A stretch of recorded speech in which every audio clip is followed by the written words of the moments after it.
नमस्कार दोस्तों, मेरा नाम गगनदीप है। वैसे मैं कदे कोई वीडियोज़ वगैरह बनाइया नहीं ਤੇ ਹੁਣ ਜੋ ਆਪਾਂ ਚੀਜ਼ਾਂ ਦੇਖ ਰਹੇ ਹਾਂ ਥੋੜ੍ਹਾ ਜਿਹਾ ਲੋਕਾਂ ਨੂੰ ਸਿਹਤ ਦੇ ਰਿਗਾਰਡਿੰਗ ਨੌਲੇਜ ਜਿਹੜੀ ਹੈਗੀ ਆ ਉਹ ਬਹੁਤ ਜ਼ਿਆਦਾ ਘਟਦੀ ਜਾ ਰਹੀ ਹੈ ਅਤੇ ਹਿਊਮਨ ਇਮਿਊਨਿਟੀ ਸਿਸਟਮ ਬਾਰੇ ਪੜ੍ਹਨਾ ਬਹੁਤ ਜ਼ਰੂਰੀ ਹੈ ਲੋਕਾਂ ਨੂੰ। ਚਲੋ ਜਿਹੜੇ ਨਹੀਂ ਪੜ੍ਹ ਪਾਉਂਦੇ ਉਹ ਸਾਡੇ ਵਰਗੇ ਦੋਸਤਾਂ ਤੋਂ ਸਾਰੀਆਂ ਚੀਜ਼ਾਂ ਸੁਣ ਸਕਦੇ ਆ। ਦੋਸਤੋ, ਡਾਕਟਰ ਦਵਿੰਦਰ ਵੋਰਾ ਜੀ ਹੋਏ ਸੀ, ਬਹੁਤ ਮਸ਼ਹੂਰ ਮਿਰੇਕਲ ਡਾਕਟਰ ਉਹਨਾਂ ਨੂੰ ਕਿਹਾ ਜਾਂਦਾ ਸੀ। ਉਹ ਬੰਬੇ ਦੇ ਰਹਿਣ ਵਾਲੇ ਸੀ ਅਤੇ USA ਦੇ ਵਿੱਚ ਉਹਨਾਂ ਦਾ ਇੰਪੋਰਟ ਐਕਸਪੋਰਟ ਦਾ ਬਿਜ਼ਨਸ ਸੀ। But due to some reason hobby ਉਹਨਾਂ ਦੀ ਇਸ ਤਰ੍ਹਾਂ ਦੀ ਸੀ ਕਿ ਉਹ ਇਸ ਰਿਸਰਚ ਲਾਈਨ ਦੇ ਵਿੱਚ ਪੈ ਗਏ ਜਿੱਥੇ ਉਹਨਾਂ ਨੇ ਰਿਫਲੈਕਸੋਲੋਜੀ ਨੂੰ ਇੱਕ ਅਲੱਗ ਲੈਵਲ 'ਤੇ ਸਮਝਿਆ ਅਤੇ ਉਹਦੇ ਵਾਸਤੇ ਬੁੱਕਸ ਲਿਖੀਆਂ ਲੋਕਾਂ ਨੂੰ ਦੱਸਣ ਵਾਸਤੇ ਕਿ ਕਿਸੇ ਵੀ ਬਿਮਾਰੀ ਦਾ ਇਲਾਜ ਤੁਹਾਡੀ ਆਪਦੀ ਬੋਡੀ ਦੇ ਅੰਦਰ ਹੀ ਹੈ। ਜਿਹੜੀ ਵੀ ਬਿਮਾਰੀ ਸਾਨੂੰ ਹੁੰਦੀ ਹੈ ਉਹਦਾ ਇਲਾਜ ਸਾਡੀ ਬੋਡੀ ਦੇ ਅੰਦਰ ਆਟੋਮੈਟਿਕਲੀ ਡਿਵੈਲਪ ਹੋਣਾ ਸਟਾਰਟ ਹੋ ਜਾਂਦਾ ਵਿਦ ਆਵਰ ਇਮਿਊਨ ਸਿਸਟਮ। ਇੱਕ ਬਹੁਤ ਸਿੰਪਲ ਜਿਹਾ ਵਰਡ ਹੈ ਇਮਿਊਨ ਸਿਸਟਮ, ਜੋ ਕਿ ਅਸੀਂ ਸਾਰੇ ਕਿਤੇ ਪੜ੍ਹਦੇ ਹਾਂ। ਦੋਸਤੋ, ਇਮਿਊਨ ਸਿਸਟਮ ਨੂੰ ਸਟਰੋਂਗ ਕਰਨਾ, ਇਫੈਕਟਿਵ ਕਰਨਾ ਤਾਂ ਕਿ ਉਹ ਜਿਹੜੀ ਸਾਨੂੰ ਪ੍ਰੋਬਲਮ ਹੋਈ ਹੈ ਉਹਨੂੰ ਅਸੀਂ ਟਾਰਗੇਟ ਕਰ ਸਕੀਏ। ਹੁਣ ਸਭ ਤੋਂ ਪਹਿਲਾਂ ਤਾਂ ਪ੍ਰੋਬਲਮ ਡਾਇਗਨੋਸਟਿਕ ਬਹੁਤ ਜ਼ਿਆਦਾ ਇੰਪੋਰਟੈਂਟ ਹੈ। ਕਈ ਪ੍ਰੋਬਲਮਸ ਹੁੰਦੀਆਂ ਜਿਨ੍ਹਾਂ ਦਾ ਡਾਇਗਨੋਸਿਸ ਨਹੀਂ ਹੁੰਦਾ, ਉਹ ਪ੍ਰੋਬਲਮਸ ਨੂੰ ਸੋਲਵ ਨਹੀਂ ਕੀਤਾ ਜਾ ਸਕਦਾ। ਹੁਣ ਐਲੋਪੈਥੀ ਡਾਕਟਰਸ ਕੀ ਕਰ ਰਹੇ ਆ? ਐਲੋਪੈਥੀ ਡਾਕਟਰਸ ਤੁਹਾਨੂੰ ਹਜ਼ਾਰਾਂ ਰੁਪਈਆਂ ਦੇ ਟੈਸਟ ਕਹਿਣਗੇ ਵੀ ਆਹ ਕਰਾਓ, ਫਲਾਣਾ ਟੈਸਟ ਕਰਾਓ। ਉਹ ਗਲਤ ਨਹੀਂ ਕਹਿੰਦੇ, ਬਟ ਓਬਵੀਅਸ ਉਹ ਗਲਤ ਨਹੀਂ ਕਹਿੰਦੇ। ਕਿਸੇ ਨੂੰ ਵੀ ਨਹੀਂ ਪਤਾ ਕਿ ਤੁਹਾਡੀ ਬੋਡੀ ਦੇ ਅੰਦਰ ਕੀ ਚੱਲ ਰਿਹਾ। ਉਹ ਇੱਕ ਥਰਡ ਪਰਸਨ ਕਿਸੇ ਨਾ ਕਿਸੇ ਮੈਜ਼ਰਮੈਂਟ ਵੈਲਿਊਜ਼ ਦੇ ਉੱਤੇ ਹੀ ਤੁਹਾਨੂੰ ਡਿਸੀਜ਼ਨ ਦੇ ਸਕਦਾ। ਹੁਣ ਉਹਦੇ ਵਿੱਚ ਪ੍ਰੋਬਲਮ ਕੀ ਆਉਂਦੀ ਹੈ ਕਿ ਸਾਡੇ ਜਿਹੜੇ ਟੈਸਟ ਹੁੰਦੇ ਬਹੁਤ ਜ਼ਿਆਦਾ ਕੋਸਟਲੀ ਹੁੰਦੇ ਇੱਕ ਕਾਮਨ ਪਰਸਨ ਦੇ। ਸੋ ਜਿਹੜੇ ਡਾਇਗਨੋਸਿਸ ਹੁੰਦੇ ਆ ਇਹਨਾਂ ਦੇ ਵਿੱਚ ਪੈਸੇ ਜ਼ਿਆਦਾ ਲੱਗਦੇ ਆ, ਆਮ ਆਦਮੀ ਦੀ ਪਹੁੰਚ ਤੋਂ ਇਹ ਬਾਹਰ ਨੇ। ਅਤੇ ਡਾਕਟਰ ਦਵਿੰਦਰ ਵੋਰਾ ਨੇ ਇੱਕ ਬਹੁਤ ਵਧੀਆ ਡਾਇਗਨੋਸਟਿਕ ਟੂਲ ਡਿਵੈਲਪ ਕੀਤਾ। ਉਹਨਾਂ ਨੇ ਆਪਦੀ ਬੁੱਕ ਦੇ ਵਿੱਚ ਵੀ ਉਸ ਦੇ ਬਾਰੇ ਵਧੀਆ ਜ਼ਿਕਰ ਕੀਤਾ ਹੋਇਆ। Health in your hands book ਦਾ ਨਾਮ ਹੈ, ਤੁਸੀਂ ਪੜ੍ਹ ਸਕਦੇ ਹੋ। ਉਹਦੇ ਵਿੱਚ ਬਹੁਤ ਹੀ ਸਿੰਪਲੀਫਾਈਡ ਵੇ ਨਾਲ ਉਹਨਾਂ ਨੇ ਚੀਜ਼ ਨੂੰ ਸਮਝਾਇਆ ਹੋਇਆ। ਹੁਣ ਅਸੀਂ ਕਈ ਵਾਰ ਸੋਚਦੇ ਹਾਂ ਕਿ ਕਿਵੇਂ ਡਾਇਗਨੋਸ ਹੋਊਗਾ, ਕਿਸ ਤਰ੍ਹਾਂ ਨਾਲ ਹੋਊਗਾ, ਤਾਂ ਉਹਦੇ ਵਿੱਚ ਤੁਹਾਡੇ ਪਾਮਸ ਦੇ ਉੱਤੇ, ਤੁਹਾਡੇ ਸੋਲਸ ਦੇ ਉੱਤੇ, ਹੱਥਾਂ ਦੇ ਉੱਤੇ ਅਤੇ ਪੈਰਾਂ ਦੇ ਉੱਤੇ ਜਿਹੜੇ ਪੁਆਇੰਟਸ ਹੁੰਦੇ ਆ ਉਹਨਾਂ ਨੂੰ ਪ੍ਰੈਸ ਕਰਕੇ ਹੀ ਅਸੀਂ ਡਾਇਗਨੋਸ ਕਰ ਲੈਂਦੇ ਹਾਂ ਕਿ ਕਿਸ ਤਰ੍ਹਾਂ ਦੀ ਪ੍ਰੋਬਲਮ ਬੋਡੀ ਦੇ ਅੰਦਰ ਡਿਵੈਲਪ ਹੋ ਰਹੀ ਹੈ। ਹੁਣ ਇੱਕ ਛੋਟਾ ਜਿਹਾ ਐਗਜ਼ਾਮਪਲ ਦਿੰਦਾ। WHO ਕਲੇਮ ਕਰਦਾ ਹੈ ਕਿ ਜਿਹੜੀ ਕਰੋਨਾ ਪੋਜ਼ੀਟਿਵ ਲੋਕ ਆ ਰਹੇ ਨੇ, WHO ਕਲੇਮ ਕਰਦਾ ਕਿ COVID-19 ਦੀ ਉਹ ਵੈਕਸੀਨ ਡਿਵੈਲਪ ਕਰ ਲੈਣਗੇ। ਬਟ ਦੋਸਤੋ, ਤੁਹਾਨੂੰ ਇਹ ਜਾਣ ਕੇ ਹੈਰਾਨੀ ਹੋਊਗੀ ਜਾਂ ਕਈ ਦੋਸਤਾਂ ਨੂੰ ਪਤਾ ਵੀ ਹੋਊਗਾ ਕਿ WHO ਅੱਜ ਤੱਕ ਕਾਮਨ ਕੋਲਡ ਦੀ ਦਵਾਈ ਵੀ ਨਹੀਂ ਬਣਾ ਪਾਇਆ। ਕਾਮਨ ਕੋਲਡ ਦਾ ਮਤਲਬ ਉਹ ਹੈ ਕਿ ਜਿਹੜਾ ਖੰਘ ਜ਼ੁਕਾਮ, ਸਾਨੂੰ ਸੀਜ਼ਨਲ ਖੰਘ ਜ਼ੁਕਾਮ ਹੁੰਦਾ ਨਾ, ਉਹਦਾ ਵੀ ਰੂਟ ਕਾਜ਼ ਅਤੇ ਉਹਦਾ ਵੀ ਕੋਈ ਸੋਲਿਊਸ਼ਨ ਡਿਵੈਲਪ ਨਹੀਂ ਕਰ ਪਾਇਆ। ਅਤੇ ਹਰ ਐਲੋਪੈਥੀ ਡਾਕਟਰ ਜਿਹੜਾ ਹੈਗਾ ਉਹ ਆਪਦੀ ਬੁੱਕਸ ਦੀ ਗਾਈਡਲਾਈਨਸ ਦੇ ਅਕੋਰਡਿੰਗ ਕੰਮ ਕਰ ਰਿਹਾ। ਉਹ ਆਪਦੀ ਜਗ੍ਹਾ 'ਤੇ ਬਿਲਕੁਲ ਠੀਕ ਕੰਮ ਕਰ ਰਿਹਾ। ਪਰ ਦੋਸਤੋ, ਕੁਛ ਰਿਸਰਚਿਸ ਸਾਡੇ ਪੁਰਾਣੀਆਂ ਵੇਦਾਂ ਦੇ ਵਿੱਚ ਵੀ ਨੇ, ਜਿਨ੍ਹਾਂ ਦੇ ਨਾਲ ਅਸੀਂ ਆਪਦੀ ਬੋਡੀ ਨੂੰ ਚੈੱਕ ਵੀ ਕਰ ਸਕਦੇ ਹਾਂ ਅਤੇ ਉਹਦਾ ਇਲਾਜ ਵੀ ਕਰ ਸਕਦੇ ਹਾਂ। ਮੈਂ ਇੱਥੇ ਕਿਸੇ ਸਪੈਸੀਫਿਕ ਆਯੁਰਵੈਦਿਕ, ਹੋਮੋਪੈਥੀ ਜਾਂ ਰਿਫਲੈਕਸੋਲੋਜੀ ਦੀ ਸਪੈਸੀਫਿਕ ਗੱਲ ਨਹੀਂ ਕਰੂੰਗਾ, ਬਟ ਇਹਦਾ ਇੱਕ ਕੋਂਬੀਨੇਸ਼ਨ ਹੈ। ਆਯੁਰਵੈਦਿਕ, ਹੋਮੋਪੈਥਿਕ ਐਂਡ ਰਿਫਲੈਕਸੋਲੋਜੀ, ਇਹਦਾ ਇੱਕ ਕੋਂਬੀਨੇਸ਼ਨ ਹੈ ਔਰ ਮੇਨਲੀ ਕੀ ਹੈ, ਸਾਡੀ ਜਿਹੜੀ ਸੁਸ਼ਰੁਤ ਵਿੱਦਿਆ ਜਿਹੜੀ ਹਿੰਦੁਸਤਾਨ ਦੇ ਵਿੱਚ 5000 ਸਾਲ ਪਹਿਲਾਂ ਸਟੱਡੀ ਕੀਤੀ ਗਈ ਸੀ, ਤੁਸੀਂ ਇਹ ਦੇਖ ਲਓ ਕਿ ਜਿਹੜੀ ਬ੍ਰੇਨ ਦੀ ਸਟੱਡੀ ਹੈ ਅੱਜ ਤੱਕ, ਜਿਹੜੇ ਡਾਕਟਰ MD ਡਾਕਟਰ ਲੈਵਲ ਦੇ ਜਿਹੜੇ ਲੋਕ ਨੇ ਜੋ ਬ੍ਰੇਨਸ ਦੀਆਂ ਕਿਤਾਬਾਂ ਪੜ੍ਹਦੇ ਆ, ਉਹਨਾਂ ਦੇ ਵਿੱਚ ਵੀ ਬ੍ਰੇਨ ਦੀ ਜਾਂ ਟੋਟਲ ਐਂਡੋਕਰੀਨ ਗਲੈਂਡਸ ਦੀ ਫੁੱਲ ਫੰਕਸ਼ਨਿੰਗ ਅਵੇਲੇਬਲ ਨਹੀਂ ਹੈਗੀ।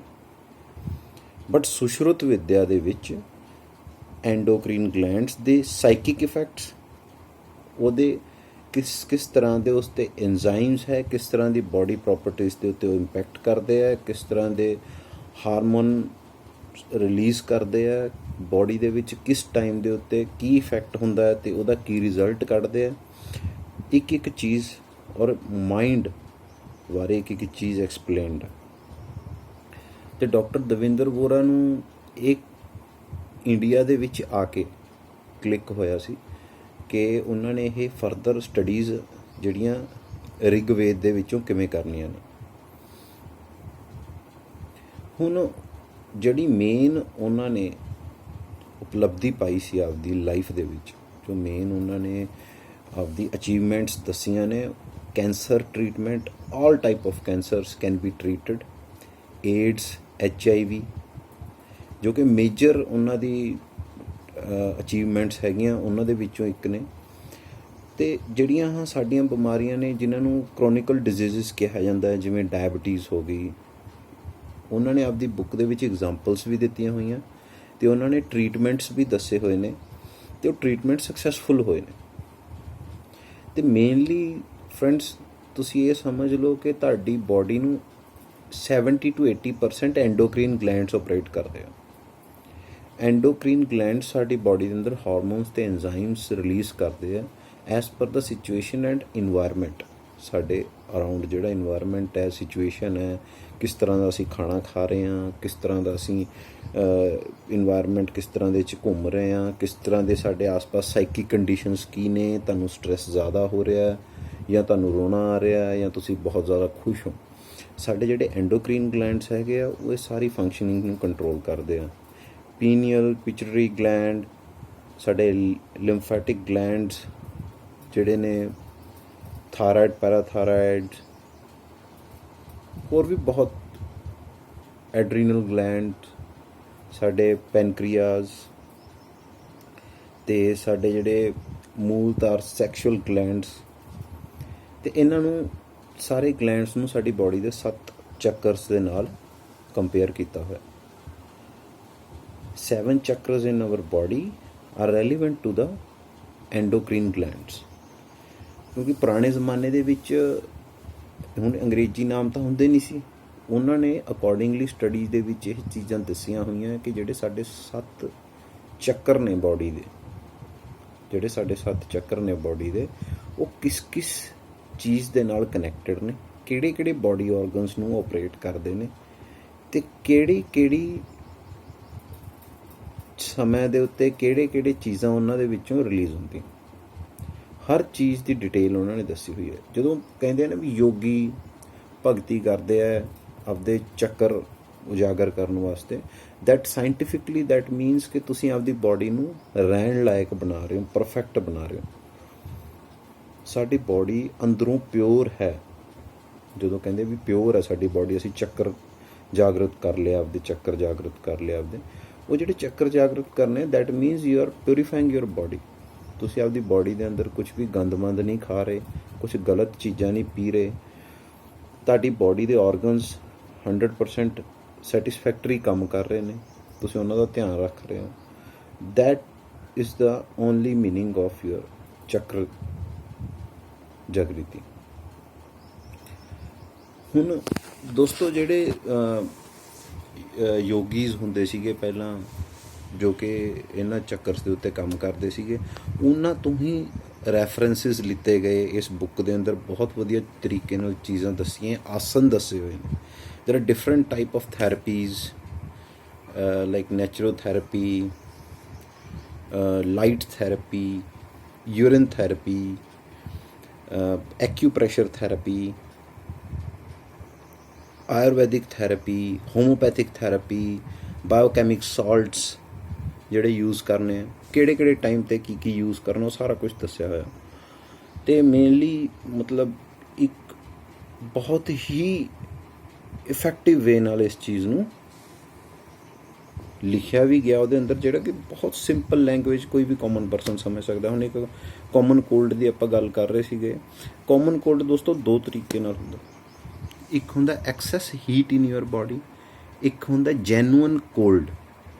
ਜੈਨੂਅਨ ਕੋਲਡ ਜਿਨ੍ਹਾਂ ਨੂੰ ਤਾਂ ਟੌਨਸਿਲਸ ਵਗੈਰਾ ਡਿਵੈਲਪ ਹੋ ਜਾਂਦੇ ਆ ਗਲੇ ਦੇ ਅੰਦਰ, tonsils, it is due to genuine cold. ਉਹਨਾਂ ਦੀ ਸਟਮਕ 'ਚ ਜਿਹੜੀ ਡਾਈਜੈਸਟਿਵ ਪਾਵਰ ਆ ਉਹ ਰਿਡਿਊਸ ਹੋ ਜਾਂਦੀ ਹੈ, ਜਿਹਦੀ ਵਜ੍ਹਾ ਨਾਲ ਬਾਡੀ ਦੇ ਅੰਦਰ ਐਨਰਜੀ ਜਾਣਾ ਘਟ ਜਾਂਦੀ ਹੈ। ਹੁਣ ਡਾਈਜੈਸਟਿਵ ਸਿਸਟਮ ਦੀ ਜਿਹੜੀ ਵਰਕਿੰਗ ਹੈ ਇਨਹੈਂਸ ਨਹੀਂ ਹੈਗੀ, ਉਹ ਸਲੋ ਹੈ, ਤਾਂ ਸਾਡਾ ਖਾਣਾ ਹਜਮ ਨਹੀਂ ਹੋ ਰਿਹਾ। That means heat in our body is reduced. ਤਾਂ ਇਹ ਤਾਂ ਸਾਇੰਸ ਨੂੰ ਵੀ ਪਤਾ ਹੈ ਕਿ heat is life, cold is death. ਅਤੇ ਜੇ ਅਸੀਂ ਸਹੀ amount heat, actual amount of heat ਸਾਡੀ ਬਾਡੀ ਦੇ ਅੰਦਰ ਅਸੀਂ ਮੇਨਟੇਨ ਕਰਕੇ ਰੱਖਾਂਗੇ, it will be very much beneficial for our organs. ਹੁਣ ਇੱਕ ਤਾਂ ਹੁੰਦਾ ਜੈਨੂਅਨ ਕੋਲਡ। ਜਿਹੜੇ ਜੈਨੂਅਨ ਕੋਲਡ ਹੁੰਦਾ ਉਸ ਕੇਸ ਦੇ ਵਿੱਚ ਆਪਾਂ ਹੀਟ ਇਨਕਰੀਜ਼ ਕਰਦੇ ਹਾਂ ਬਾਡੀ ਦੇ ਅੰਦਰ, ਚਾਹੇ ਉਹ ਆਯੁਰਵੈਦਿਕ ਪ੍ਰੋਡਕਟਸ ਅਸੀਂ ਖਾ ਲਈਏ, ਚਾਹੇ ਅਸੀਂ ਆਪਦੀ ਡਾਈਟ ਚੇਂਜ ਕਰਦੇ ਹਾਂ। ਬੇਸਿਕਲੀ ਡਾਈਟ ਦੇ ਵਿੱਚ ਇਸ ਤਰ੍ਹਾਂ ਦੇ ਪ੍ਰੋਡਕਟਸ ਲੈ ਕੇ ਆਉਂਦੇ ਹਾਂ ਅਤੇ ਹੈਵੀ ਫੂਡਸ ਜਿਹੜੇ ਹੁੰਦੇ ਆ ਉਹ ਖਾਣੇ ਉਹ ਘਟਾ ਲੈਂਦੇ ਹਾਂ। ਹੁਣ ਅਸੀਂ ਸਿਰਫ ਲਿਕੁਇਡ ਡਾਈਟ ਨੂੰ ਜ਼ਿਆਦਾ ਪ੍ਰੈਫਰ ਕਰ ਲੈਂਦੇ ਹਾਂ ਉਸ ਚੀਜ਼ ਦੇ ਵਿੱਚ, ਕਿ ਤਾਂ ਕਿ excess amount of vitamin C ਅਸੀਂ ਖਾਈਏ, ਜਾਂ excess amount of other green juices ਅਸੀਂ ਪੀਏ, ਤਾਂ ਕਿ ਜਿਹੜੀ ਸਾਡੀ ਬਾਡੀ ਦੇ ਅੰਦਰ ਹੀਟ ਹੈ ਉਹ ਮੇਨਟੇਨ ਹੋ ਸਕੇ। ਜਿਸ ਤਰ੍ਹਾਂ ਹੀ ਬਾਡੀ ਦੇ ਅੰਦਰ ਹੀਟ ਮੇਟ ਅਪ ਹੋ ਜਾਂਦੀ ਹੈ ਦੋਸਤੋ, ਅਤੇ ਆਟੋਮੈਟਿਕਲੀ ਹੀ ਸਾਡੀ ਬਾਡੀ ਦੇ ਜਿਹੜੇ ਡਿਸਆਰਡਰਸ ਨੇ ਉਹ ਆਟੋਮੈਟਿਕਲੀ ਰਿਡਿਊਸ ਹੋਣੇ ਸਟਾਰਟ ਹੋ ਜਾਂਦੇ। ਇੱਕ ਸਭ ਤੋਂ ਵੱਡੀ ਗੱਲ ਇਹ ਹੈ, ਉਹ 'ਚ ਬੁੱਕ ਦੇ ਵਿੱਚ ਬੜੇ ਵਧੀਆ ਤਰੀਕੇ ਨਾਲ ਦੱਸੀ ਹੋਈ ਹੈ ਕਿ ਜਿਹੜੇ ਸਿੰਪਟਮਸ ਹੈ, symptoms are not our enemies. Symptoms are not our enemies, symptoms are basically our friends. ਹੁਣ ਕੋਈ ਵੀ ਡਿਜ਼ੀਜ਼ ਹੁੰਦੀ ਹੈ, ਉਹਦੇ ਸਿੰਪਟਮਸ ਜਦੋਂ ਸਟਾਰਟ ਹੁੰਦੇ ਆ ਤਾਂ ਉਹਦਾ ਬੇਸਿਕ ਮਤਲਬ ਹੀ ਇਹ ਹੁੰਦਾ ਹੈ ਕਿ ਸਿੰਪਟਮਸ ਤੁਹਾਡੇ ਦੋਸਤ ਨੇ ਤੁਹਾਨੂੰ ਦੱਸਣ ਆ ਰਹੇ ਕਿ ਆਹ ਵਾਲੀ ਪ੍ਰੋਬਲਮ ਸ਼ੁਰੂ ਹੋਣ ਵਾਲੀ ਹੈ, ਜਾਂ ਆਹ ਵਾਲੀ ਫਲਾਣੀ ਪ੍ਰੋਬਲਮ ਆ ਰਹੀ ਹੈ। ਬਸ ਸਾਨੂੰ ਕੀ ਆ, ਇੰਨੀ ਕੁ ਨੌਲੇਜ ਚਾਹੀਦੀ ਹੈ ਕਿ ਅਸੀਂ ਸਮਝ ਲਈਏ ਉਸ ਚੀਜ਼ ਨੂੰ ਕਿ ਕੀ ਹੋ ਰਿਹਾ। ਹੁਣ ਰਿਫਲੈਕਸੋਲੋਜੀ ਨਾਲ ਕੁਝ ਸਰਟਨ ਪੁਆਇੰਟਸ ਨੇ ਜਿਨ੍ਹਾਂ ਨੂੰ ਦੱਬ ਕੇ ਚੈੱਕ ਕੀਤਾ ਜਾ ਸਕਦਾ, ਡਾਇਗਨੋਸ ਕੀਤਾ ਜਾ ਸਕਦਾ ਹੈ ਕਿ what is the root cause of the problem. The amount of excess heat in your body is the root cause of any problem, ਜਾਂ ਫਿਰ excess cold is the root cause of any problem। ਹੁਣ excess heat ਨਾਲ ਕੀ ਹੁੰਦਾ ਦੋਸਤੋ, ਲੋਕਾਂ ਨੂੰ asthma ਦੀ ਬਿਮਾਰੀ, sinus problem, cough ਰਹਿਣਾ, ਮਤਲਬ ਐਲਰਜਿਕ ਕੰਡੀਸ਼ਨਸ ਚਲੀਆਂ ਜਾਣੀਆਂ। ਲੋਕ ਸਿਟਰਾਜ਼ਿਨ ਖਾਈ ਜਾਂਦੇ ਆ, ਐਲੋਪੈਥੀ ਦੇ ਵਿੱਚ ਉਹਨੂੰ ਕਹਿੰਦੇ ਆ ਵੀ ਤੁਹਾਨੂੰ ਐਲਰਜੀ ਹੋ ਗਈ ਜੀ ਸੈਂਡ ਤੋਂ, ਤੁਸੀਂ ਸਿਟਰਾਜ਼ਿਨ ਖਾਓ ਅਤੇ ਤੁਸੀਂ ਠੀਕ ਹੋ ਜਾਣਾ। ਦੈਟ ਮੀਨ ਐਕਚੁਅਲੀ ਐਲੋਪੈਥੀ ਜਿਹੜੀ ਕੰਮ ਕਰਦੀ ਹੈ ਉਹ ਸਾਡੇ ਸਿਰਫ ਸਿੰਪਟਮਸ ਨੂੰ ਸਨਬ ਕਰਦੀ ਹੈ, ਸਿੰਪਟਮਸ ਦੇ ਉੱਤੇ ਕੰਮ ਕਰਦੀ ਹੈ। They never go to the root cause, because in allopathy ਪਹਿਲੀ ਗੱਲ ਤਾਂ ਮੈਂ ਵੈਸੇ ਕਹੂੰਗਾ ਕੁਛ ਐਜੂਕੇਸ਼ਨ ਦਾ ਵੀ ਹੈਗਾ ਕਿ ਸਾਡੇ ਜਿਹੜੇ ਡਾਕਟਰਸ ਨੇ ਉਹ ਜਾਂ ਉਹ ਇੰਨਾ ਐਜੂਕੇਟ ਨਹੀਂ ਹੋ ਪਾਉਂਦੇ, ਜਾਂ ਫਿਰ ਉਹਨਾਂ ਦੀ ਬੁੱਕਸ ਦੇ ਵਿੱਚ ਇੰਨਾ ਐਜੂਕੇਸ਼ਨ ਦਾ ਸਿਸਟਮ ਨਹੀਂ ਹੈ। ਹੁਣ ਕਈ ਲੋਕ ਕਹਿਣਗੇ ਯਾਰ ਵੀ ਤੁਸੀਂ ਸਿੱਧਾ ਡਾਕਟਰਾਂ ਨੂੰ ਚੈਲੰਜ ਕਰ ਰਹੇ ਆ, ਪਰ ਇਹ ਸੱਚ ਹੈ ਦੋਸਤੋ ਕਿ ਜੋ ਬਹੁਤ ਵੱਡਾ ਪਹਾੜ ਸਾਨੂੰ ਦਿਖ ਰਿਹਾ ਨਾ ਸਾਹਮਣੇ, ਕਿ ਇਹ ਤਾਂ ਡਾਕਟਰਸ ਹੈ ਜੀ, ਬਹੁਤ ਤੀਰ ਮਾਰ ਲਏ, ਬਹੁਤ ਵੱਡੀ ਚੀਜ਼ਾਂ ਕਰ ਲਈਆਂ, ਬਟ ਇਹ ਐਕਚੁਅਲ 'ਚ ਹੈ ਨਹੀਂ। ਇਹ ਐਕਚੁਅਲ 'ਚ ਨਹੀਂ। ਡਾਕਟਰਸ ਕੀ ਕਰ ਰਹੇ, ਜੋ ਲਿਖਿਆ ਹੋਇਆ, ਜੋ ਸਿਰਫ ਉਹਨਾਂ ਦੀ ਇੱਕ ਲਿਮਟਿਡ ਗਿਆਨ ਹੈ, ਜੋ ਉਹਨਾਂ ਨੇ ਲਿਖਤਾ ਬਸ ਉਹਨੂੰ ਉਹ ਪੜ੍ਹ ਰਹੇ। ਉਹ ਆਪਦੀ ਥਾਂ 'ਤੇ ਠੀਕ ਨੇ, ਮੈਂ ਨਹੀਂ ਕਹਿੰਦਾ ਵੀ ਉਹ ਗਲਤ ਨੇ, but the level of amount of knowledge ਇਹ ਹਰ ਬੰਦੇ ਦੇ ਆਪਦੇ IQ ਲੈਵਲ 'ਤੇ ਹੁੰਦਾ। ਤੁਸੀਂ ਹੁਣ ਕਿਸ ਡਾਕਟਰ ਕੋਲ ਜਾਂਦੇ ਹੋ, ਉਹ ਕਿਸ ਲੈਵਲ ਤੱਕ ਤੁਹਾਨੂੰ ਡਾਇਗਨੋਸ ਕਰਦਾ, ਤੁਹਾਡੇ ਰੂਟ ਕਾਜ਼ 'ਤੇ ਕਿਸ ਲੈਵਲ ਤੱਕ ਪਹੁੰਚ ਸਕਦਾ ਉਹ, ਇਹ ਉਹਦੀ ਕੈਪੇਬਿਲਿਟੀ ਹੈ। ਪਰ ਮੇਰੇ ਐਕਸਪੀਰੀਅੰਸ ਦੇ ਹਿਸਾਬ ਨਾਲ ਇਹੋ ਜਿਹੇ ਡਾਕਟਰਸ ਬਹੁਤ ਘੱਟ ਨੇ। ਜੇ ਇਸ ਤਰ੍ਹਾਂ ਦੇ ਡਾਕਟਰ ਸਾਨੂੰ ਮਿਲਣ ਤਾਂ ਉਹ ਬਹੁਤ ਘੱਟ ਨੇ, ਔਰ ਬਹੁਤ ਰੇਅਰ ਇਹੋ ਜਿਹੇ ਡਾਕਟਰ ਹੈ ਜਿਹੜੇ ਐਕਚੁਅਲ ਰੂਟ ਕਾਜ਼ ਨੂੰ ਫਾਈਂਡ ਆਊਟ ਕਰਕੇ ਅਤੇ ਉਹਦੀ ਮੈਡੀਸਨ ਦੇ ਕੇ ਅਤੇ ਸਾਨੂੰ ਠੀਕ ਕਰ ਸਕਦੇ ਆ। ਨਹੀਂ ਤਾਂ ਮੈਕਸੀਮਮ ਡਾਕਟਰਸ ਜਿਹੜੇ ਨੇ ਦੋਸਤੋ ਤੁਹਾਡੇ ਸਿੰਪਟਮਸ ਨੂੰ ਸਨਬ ਕਰਦੇ ਆ। ਹੁਣ high BP, low BP, they are symptoms, they are not disease. High BP ਅਤੇ ਲੋ BP ਸਿੰਪਟਮਸ ਹੈ, ਡਿਜ਼ੀਜ਼ ਨਹੀਂ ਹੈਗੇ। ਹੁਣ ਹਾਈ BP ਕਿਉਂ ਹੋ ਰਿਹਾ? What is the root cause in our body, ਉਹ ਡਾਇਗਨੋਸਿਸ ਦਾ ਮੈਟਰ ਹੈ, ਉਹਨੂੰ ਡਾਇਗਨੋਸ ਕਰਨਾ ਪੈਣਾ। But in allopathy if you go for diagnosis, ਤੁਹਾਡੇ ਡਾਇਗਨੋਸਿਸ ਹੋਣਗੇ ਲੱਖਾਂ ਰੁਪਈਆਂ ਦੇ, ਹਜ਼ਾਰਾਂ ਰੁਪਈਆਂ ਦੇ ਟੈਸਟ, ਯੂਰਿਨ ਕਲਚਰ, ਫਲਾਣਾ ਟੈਸਟ, MRI ਕਰਾਓ ਜੀ, CT ਸਕੈਨ ਕਰਾਓ ਜੀ, ਹੁਣ ਤੁਸੀਂ ਥੈਲੀਅਮ ਟੈਸਟ ਕਰਾਓ ਜੀ, ਸਟ੍ਰੈਸ ਟੈਸਟ ਕਰਾਓ ਜੀ, ਕਿਡਨੀ ਟੈਸਟ ਕਰਾਓ ਜੀ, ਲੀਵਰ ਦੇ ਟੈਸਟ ਕਰਾਓ। ਸੋ ਦੇਰ ਆਰ ਨੰਬਰ ਆਫ ਟੈਸਟਸ ਜੋ ਕਿ ਸਾਡੇ ਕਾਮਨ ਬੰਦੇ ਦੀ ਜਿਹੜੀ ਪੋਕਟ ਹੈ ਉਹ ਬੀਅਰ ਨਹੀਂ ਕਰਦੀ। ਅਤੇ ਜਿਹੜੇ ਰਿਫਲੈਕਸੋਲੋਜੀ ਦੇ ਡਾਇਗਨੋਸਿਸ ਹੈਗੇ ਆ, they are you can diagnose a person within 5 minutes ਕਿ what is the root cause of his problem. ਅਗਰ ਇਹਨੂੰ ਹਾਈ BP ਦੀ ਪ੍ਰੋਬਲਮ ਆ ਰਹੀ ਹੈ then what is the underlying disease he is carrying, what disease he is carrying, right? ਤੇ ਆਪਾਂ ਬਹੁਤ ਸਾਰੀਆਂ ਇਹੋ ਜਿਹੀਆਂ ਚੀਜ਼ਾਂ ਜਿਹੜੀਆਂ ਮਿਸ ਕਰ ਜਾਂਦੇ ਹਾਂ ਬਿਕੋਜ਼ ਜਿਹੜੇ ਐਲੋਪੈਥਿਕ ਡਾਕਟਰਸ ਹੁੰਦੇ ਉਹ ਨਹੀਂ ਚਾਹੁੰਦੇ ਕਿ ਸਾਡਾ ਕਸਟਮਰ ਜਿਹੜਾ ਹੈਗਾ ਉਹ ਸਾਡੇ ਤੋਂ ਨਿਰਾਸ਼ ਹੋ ਕੇ ਚਲਾ ਜਾਵੇ, ਜਾਂ ਉਹਨੂੰ ਇਹ ਲੱਗੇ ਵੀ ਇਹ ਫਲਾਣੇ ਡਾਕਟਰ ਕੋਲ ਜਾਂਦੇ ਆ ਯਾਰ, ਇਹ ਤਾਂ 20-25 ਹਜ਼ਾਰ ਰੁਪਈਆ ਉਹੀ ਲਗਵਾ ਦਿੰਦਾ ਬਿਕੋਜ਼ ਕਿ ਉਹ ਟੈਸਟ ਕਰਵਾਉਂਦਾ। ਉਹ ਆਪਦੀ ਜਗ੍ਹਾ 'ਤੇ ਠੀਕ ਆ, ਉਹਦੇ ਟੈਸਟ ਕਰਵਾਊਗਾ ਨਹੀਂ ਤਾਂ ਉਹਨੂੰ ਪਤਾ ਹੀ ਨਹੀਂ ਲੱਗੂਗਾ, ਉਹ ਆਪਦੀ ਜਗ੍ਹਾ 'ਤੇ ਬਿਲਕੁਲ ਠੀਕ ਹੈ। ਹੁਣ ਜਦੋਂ ਉਹ ਟੈਸਟ ਤਾਂ ਨਹੀਂ ਕਰਵਾਉਂਦੇ ਬਿਕੋਜ਼ ਦੇ ਨੋ ਆਵਰ ਮੈਂਟੈਲਿਟੀ, ਅਸੀਂ ਉਹਦੇ ਕੋਲ ਦੁਬਾਰਾ ਨਹੀਂ ਜਾਵਾਂਗੇ। ਇਸ ਕਰਕੇ ਮੈਕਸਿਮਮ ਡਾਕਟਰ ਕੀ ਕਰਦੇ ਆ, IDA ਨਾਲ ਜਾਂ ਤਾਂ ਉਸ ਚੀਜ਼ ਦੀ ਦਵਾਈ ਲਿਖ ਦਿੰਦੇ, ਜਾਂ ਫਿਰ ਮੈਕਸਿਮਮ ਡਾਕਟਰਸ ਕੀ ਕਰਦੇ ਆ, ਤੁਹਾਡੇ ਸਿੰਪਟਮਸ ਨੂੰ ਸਨੱਬ ਕਰ ਦਿੰਦੇ, ਤੁਹਾਨੂੰ ਸਾਰੀ ਉਮਰ ਦੀ ਮੈਡੀਕੇਸ਼ਨ ਦੇ ਦਿੰਦੇ ਆ। ਅਤੇ ਫਿਜ਼ੀਓਲੋਜਿਸਟ ਦਾ ਪਹਿਲਾ ਧਰਮ ਹੈ ਜੀ ਇਹ ਕਿ ਮਾਸਿਸ ਨੂੰ ਐਜੂਕੇਟ ਕਰਨਾ, ਡੂ ਨੋਟ ਟੇਕ ਮੈਡੀਸਿਨ। ਜਿਹੜੀ ਮੈਡੀਸਿਨ ਹੈ ਸਾਡੀ ਬੋਡੀ 'ਤੇ ਇਸ ਤਰ੍ਹਾਂ ਦੇ ਖਤਰਨਾਕ ਅਸਰ ਕਰਦੀ ਹੈ ਕਿ ਇੱਕ ਪ੍ਰੋਬਲਮ ਖ਼ਤਮ ਕਰਨ ਵਾਸਤੇ ਅਸੀਂ ਹਜ਼ਾਰਾਂ ਪ੍ਰੋਬਲਮਸ ਨੂੰ ਜਨਮ ਦੇ ਦਿੰਦੇ ਹਾਂ ਆਪਦੀ ਬੋਡੀ ਦੇ ਅੰਦਰ। ਇਸ ਕਰਕੇ ਸਿੰਪਟਮਸ ਨੂੰ ਸਨੱਬ ਕਰਨਾ ਬੰਦ ਕਰੋ, ਆਪਦੀ ਬੋਡੀ ਨੂੰ ਰਿਫਰੈਸ਼ ਕਰੋ, ਇਹਨੂੰ ਹਾਈਲੀ ਇਮਿਊਨ ਬਣਾਓ। ਕਿਵੇਂ ਬਣਾਉਣਾ, ਇਹਦੇ ਬਹੁਤ ਸਾਰੇ ਤਰੀਕੇ ਆ ਅਤੇ ਫੋਲੋਅਪ ਵੀਡੀਓਜ਼ ਦੇ ਵਿੱਚ ਆਪਾਂ ਉਹ ਤਰੀਕੇ ਵੀ ਡਿਸਕਸ ਕਰਾਂਗੇ।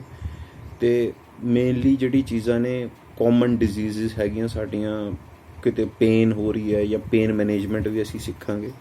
ਹਰ ਚੀਜ਼ ਦਾ ਇਲਾਜ ਸਾਡੀ ਬੋਡੀ ਦੇ ਅੰਦਰ ਹੈ and it can be done.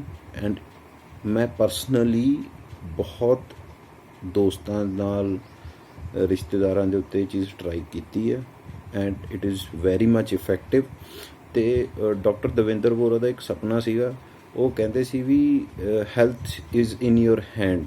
ਉਹ ਕਹਿੰਦੇ ਸੀ ਵੀ ਇੱਕ ਹਰ ਗਰੀਬ ਤੋਂ ਗਰੀਬ ਬੰਦੇ ਤੱਕ ਮੇਰੀ ਨੌਲੇਜ ਜਿਹੜੀ ਹੈਗੀ ਹੈ, ਮੇਰੀ ਜਿਹੜੀ ਕਿਤਾਬ ਲਿਖੀ ਹੋਈ ਹੈ ਉਹ ਪਹੁੰਚਣੀ ਚਾਹੀਦੀ ਹੈ। ਇਸ ਕਿਤਾਬ ਦੇ 2 ਵੋਲੀਅਮਸ ਹੈਗੇ ਹੈ ਅਤੇ ਪਲੀਜ਼ ਇਹਨੂੰ ਮੈਕਸੀਮਮ ਤੋਂ ਮੈਕਸੀਮਮ ਸਪਰੈਡ ਕਰੋ।